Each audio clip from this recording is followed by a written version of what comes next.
Yang saya tanyakan adalah jika saya minta kepada Allah, yaitu semoga dia Fulanah bin Fulan menjadikan pasangan hidup saya, itu gimana? Maksudnya orangnya udah jelas siapa itu. Baik. Itu saja, terima kasih. Wassalamualaikum warahmatullahi wabarakatuh. Jika ada seorang laki-laki misalnya terkagum dengan seorang wanita yang secara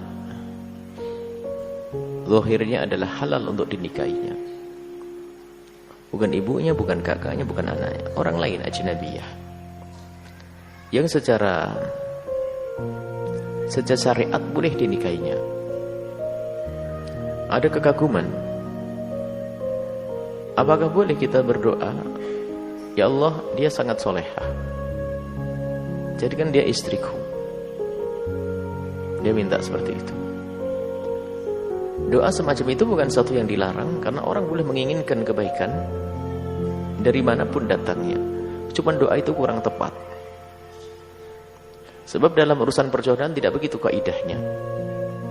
Dalam urusan perjodohan doa boleh, karena doa itu bukan kita menginginkan seorang yang jahat, karena kita merindukan kebaikan. Memang tidak terlarang doa dengan semacam itu, ya Allah, jadikan dia pasanganku. Namanya berharap, sambil berharap dibarengi dengan doa. Akan tapi yang dikhawatirkan adalah harap dan doa ini ternyata lupa dengan cara yang paling tepat yang diajarkan baginda Nabi, yaitu kita beristikharah. Istikharah itu gimana sih kaidahnya? Kaidah istikharah adalah jika orang tersebut sangat layak untukmu, pantas untukmu, itu baru diistikharahi. Seorang wanita dilamar seorang laki-laki yang soleh, baik, dan pantas untuk menjadi suaminya, maka baru layak istikharah saat itu. Tapi kalau yang meminangnya adalah pelaku dosa, pemabuk, penjudi, pezina, ya gak perlu diistikharai. Jadi istikharah itu berlaku kapan? Di saat orangnya kayak tadi itu. Mungkin dia adalah soleh atau solehah, layak untuk menjadi pasangannya, baru berlaku saat itu istikharah. Dan di dalam istikharah ini adalah doa. Bagaimana doa istikharah itu? Doa istikharah ini tidak boleh ngatur Allah. Karena apa? Sesuatu yang menurutmu baik belum tentu baik menurut Allah. Dan sesuatu yang menurut kita tidak baik kadang itu baik menurut Allah Subhanahu wa ta'ala. Maka di dalam urusan menikah ini memang perlu memilih kita. Dan Nabi pun berbicara tentang pilihan, tungkahul mar'atu li arba'in, dalam memilih. Maka kita harus benar-benar memilih.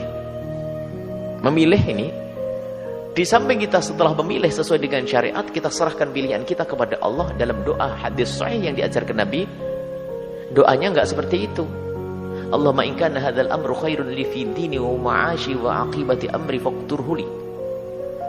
Ya Allah, kalau memang itu baik untukku, hidup di duniaku dan di akhiratku, ya Allah, maka mudahkanlah untukku. Wa in kana hadzal amru syarrun li fi dini wa ma'asi wa aqibati amri. Kalau memang dia tidak baik, memang secara lahir dia baik, dia solehah. Tapi kalau memang tidak baik untukku, ya fasrifu anni wasrifni anhu. Kalau memang enggak baik untukku, ya Allah, jauhkan dariku. Nah ini kepasrahan ini penting.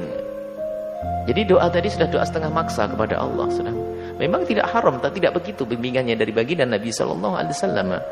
Jadi karena ini memilih, dan kita tidak mengerti mana hakikat kebaikan yang sesungguhnya, hanya Allah yang tahu, maka hendaknya di dalam kita memilih pasangan itu secara lahir sudah benar menurutmu, baru setelah itu kamu menghadap kepada Allah, ya Allah, kalau memang dia baik untukku, mudahkanlah, kalau tidak, jauhkan dan ganti yang lebih baik. Selesai. Karena yang dihindari adalah apa? Dia selalu dibawa-bawa dalam angan dan bayang, sehingga masuk dalam dunia khayal yang haram nanti. Hanya pengen dia, mau makan ingat dia, mau tidur ingat dia. Ini bermasalah. Ini kan budaya-budaya yang tidak Islami yang masuk dalam wilayah pergaulan kaum muslimin. Jadi doa seperti itu karena itu kesolehan, bukan sesuatu yang dilarang. Cuman lebih tepat lagi adalah doa tadi istikharah, minta petunjuk, ya Allah, kalau memang ini baik untukku, mudahkanlah untukku, dan jika tidak baik untukku, maka jauhkanlah dariku. Jangan seperti doanya anak muda yang maksa, ya Allah kalau memang baik untukku, jadikan mudahkanlah untukku. Kalau tidak baik untukku, jadikanlah baik untukku. Itu sudah soal adab. Maksa kepada Allah, tidak begitu ya. Karena biasanya, karena yang perlu dihindari bukan masalah itu. Kadang mendahulukan hati sebelum syariat baginda Nabi SAW. Sehingga kalau sudah mendahulukan hatinya dulu, akhirnya dunia ini menjadi seluas daun kelor. Gula Jawa rasa coklat. Orang tua dilanggar, bapak dilanggar. Bahkan kadang lihat hakikat kesolehannya pun sudah berubah standarnya. Memang dia baik, iya. Baik dari segi apa? Nggak tahu. Ya? Ini banyak orang seperti itu. Bingung ya, ditanya kebaikannya sisi apa? Nggak tahu.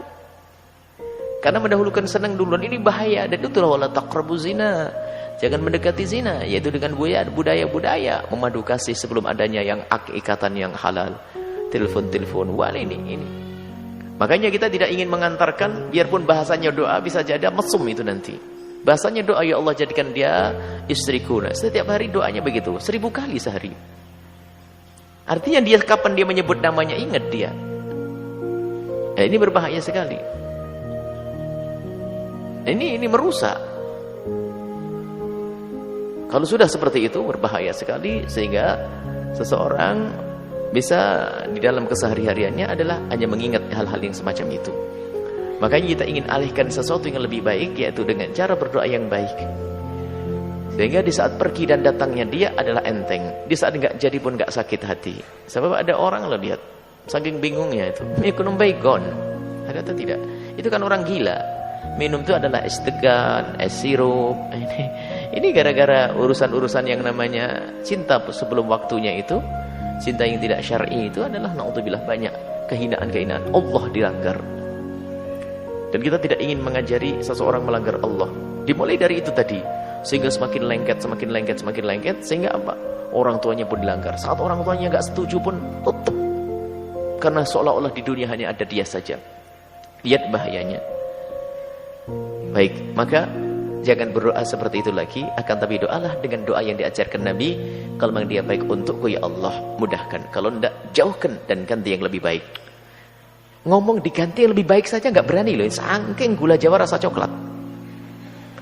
Itu kadang-kadang padahal lebih baik kan lebih cantik, lebih. Pokoknya lebih. Kalau dia lembut, dia lebih lembut lagi. Dia kaya, lebih kaya lagi.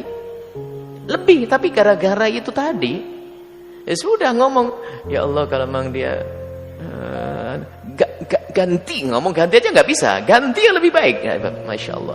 Dan berbahayanya hal yang semacam ini kadang ibundanya, ayahandanya menyodorkan seorang pria yang sangat baik pun ternyata ditolak oleh wanita tersebut karena menjadi dungu di saat seperti itu.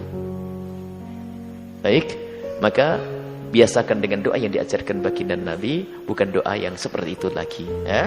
Memang secara lafaz tidak ada salahnya, akan tapi dikhawatirkan di balik itu semuanya ada yang tersembunyi di dalam hati seorang hamba. Akhirnya dari itu semuanya mengajari melanggar Allah, melanggar orang tua, melanggar guru, dan bahkan melanggar hati kecilnya sendiri.